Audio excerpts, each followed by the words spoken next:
Hi. Last 10 to 15 இயர்ஸ்ல parenting style ரொம்பவே மாறிடுச்சு. அதுக்கான விலை கொடுத்து வாங்கிட்டு இருக்காங்க இப்பத்திய பசங்க. இது பேரண்ட்ஸை குத்த சொல்ற வீடியோவும் இல்லை, ஃபேமிலிஸ் அட்டாக் பண்ற வீடியோவும் இல்லை.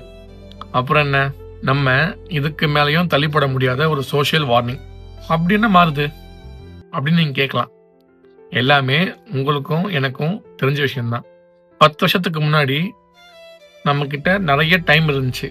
ஆனா இப்ப இருக்கிற அளவுக்கு அப்போ ரிசோர்சஸ் நம்ம கிட்ட கிடையாது. ஆனா இப்போ நல்ல இன்கம் இருக்கு, சூப்பர் டெக்னாலஜிஸ் இருக்கு, நல்ல கம்ஃபர்ட் இருக்கு.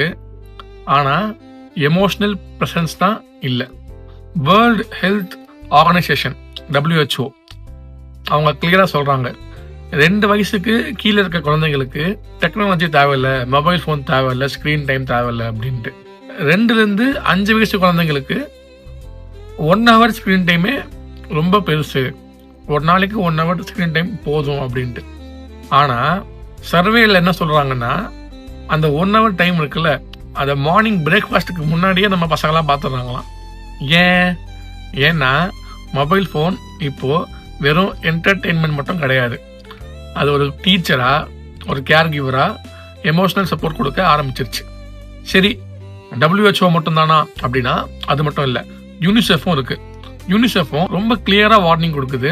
சில்ட்ரன்ஸ்ட anxiety, emotional distress, aggression, attention problem, இது 4மே இருக்கான். இதுக்கெல்லாம் காரணம் என்னன்னா, less parental time, more digital exposure. என்ன புரியுதுன்னா, இப்ப இருக்க பசங்க வீக் இல்லை, ஆனா அவங்களுக்கான எமோஷனல் கைடன்ஸ் கம்மியாயிடுச்சு. இந்தியாவில் பப்ளிஷ் ஆன ரிசர்ச் ஆர்டிகல்ஸ்ல இந்தியன் ஜேர்னல் ஆஃப் சைக்காட்ரி அப்புறம் இந்த லேர்ன்செட் அப்படின்ற 2மே என்ன சொல்லுதுன்னா, ஸ்க்ரீன் ஓவர் யூஸ் பண்றதுனால ஸ்லீப்பிங் ப்ராப்ளம் வருதான், எமோஷனல் ரெகுலேஷன் கம்மியாகுதான், இயர்லியாவே அக்ரெஷன், ஆங்ஸைட்டி வருதான். இது எல்லாமே ஒரு டிசிப்ளின் ப்ராப்ளம் கிடையாது, டெவலப்மெண்டல் வார்னிங். அது மட்டும் தானா? இல்லை. இந்தியாவோட national crime records bureau NCRB, the Hindu, Times of India போன்ற பல நியூஸ் பேப்பர் என்ன சொல்றாங்க தெரியுமா? Juvenile crimes, juvenile behavioural issue last டிகேட்ல அதிகமாக வளர்ந்துருக்கான். இதெல்லாம் கேட்டு எக்ஸ்பர்ட்ஸ் என்ன சொல்றாங்க? நான் லாஸ்ட் வீடியோவில் சொன்ன மாதிரி தான், லேட்டாக பனிஷ் பண்ணா பிஹேவியர் சரியாகும்னு கிடையாது, அது இன்னுமே வேர்ஸ் தான் ஆகும். ஒரு சின்ன எக்ஸாம்பிள் சொல்லணும்னா, சைல்ட்ஹுட்ல பவுண்டரி செட் பண்றது ஒரு பேசிக் டிசிப்ளின். ஆனால் அதை செட் பண்ண மறந்துட்டோம்னா அடோலசன்ட்ல அந்த டிசிப்ளினே ஒரு பனிஷ்மெண்ட்டாக தெரியும்.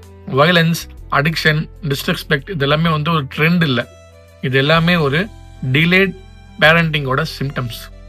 ஸோ என்ன சொல்ல வரேன்னா, இதில் பேரண்ட்ஸ் மட்டுமே காரணம் கிடையாது.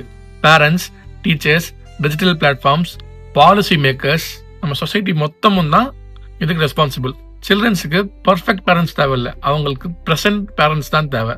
இப்போ கேள்வி என்னன்னா, பசங்க ஏன் மாறினாங்கன்றது இல்லை, அவங்கள திருப்பி மாற்ற நம்ம என்ன மாற போகிறோம் அப்படின்றது தான். நன்றி.